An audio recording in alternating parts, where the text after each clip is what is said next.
It's so imperative, as we talked last session, about developing in the prophetic. And part of that you said was walking with other people, as I've walked with you. Yes.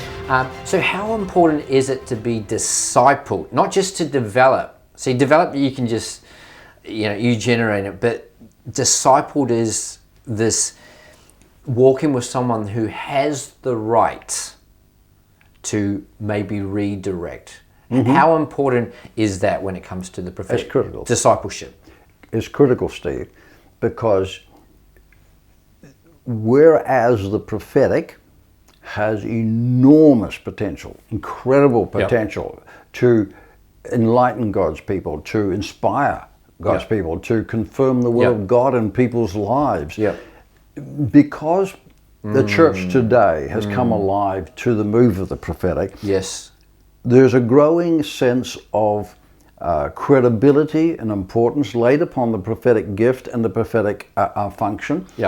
Which means that people, particularly new Christians, but all of God's people, when they hear something that claims to be prophetic. Yes. I believe I've got a prophetic word for you. The moment they hear that, they go into a different sense of urgency about what they're going to hear.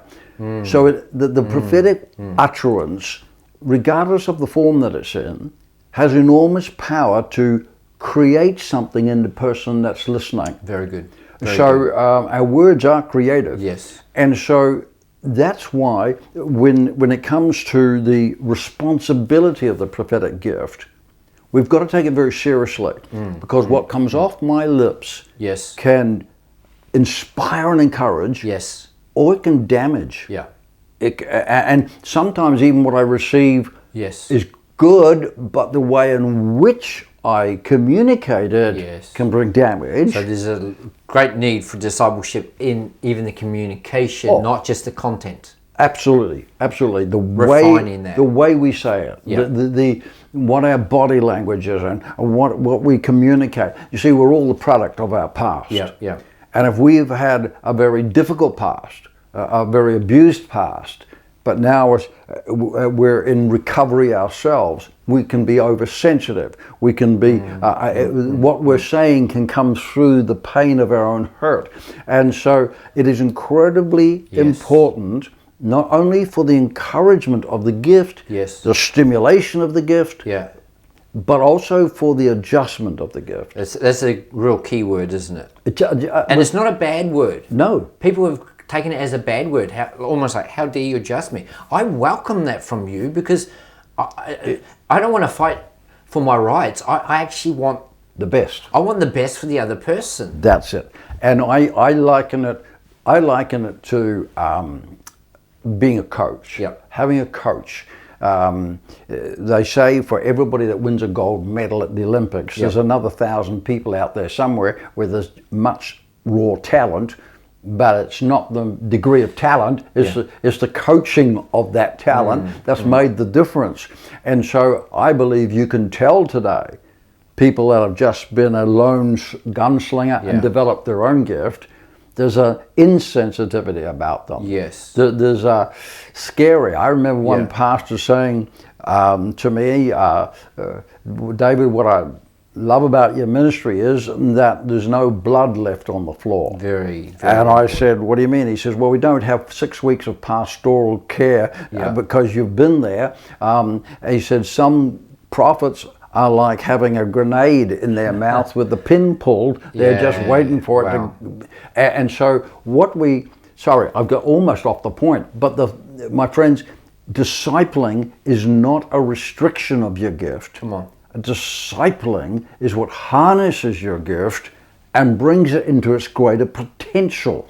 And so I would encourage everybody listening to this right now, Steve, that to have the gift, then place it, dare to trust God that He has placed into your life oversight people, prophetic oversight type people who can help you not only develop, but help you stay the course.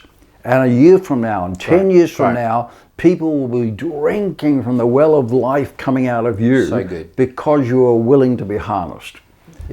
I'm drawn to the weightiness of the prophetic, and not in a negative way, but it's important. This is passing on God's heart. Yeah. Therefore, it does require us to not focus on just what we want, but on the best for the other person. If we can't submit to God and to other people like I do to you, then we can't truly serve people. That's the word that this God gave me when you're speaking. If we can't submit, then we're not truly serving. Yeah, well, it's true. Because we get self-seeking, and so I'm picking it up. It's imperative, it's essential. There are people in your life, it's for the protection. And before we close this little session, I got a vivid picture of wild brumbies and wild horses. And they're beautiful and powerful, nothing can control them, right? Yep. But they don't win races.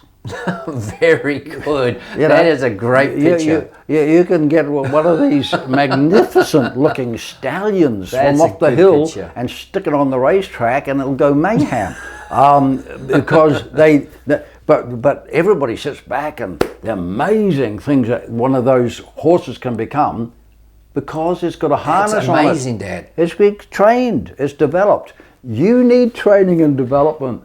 And don't see it as a negative. See it as a positive. And the Brumby on the racetrack won't only not win the race. It wrecks the race. It will wreck the race. It will damage the other horses around. It cause damage. So, come on, guys. We do this in community, and may this be an encouragement to you, and may also the Lord lead you to the right people. Yes. That truly do have the best for you and the best for those who will receive from you. Yeah. Bless you heaps.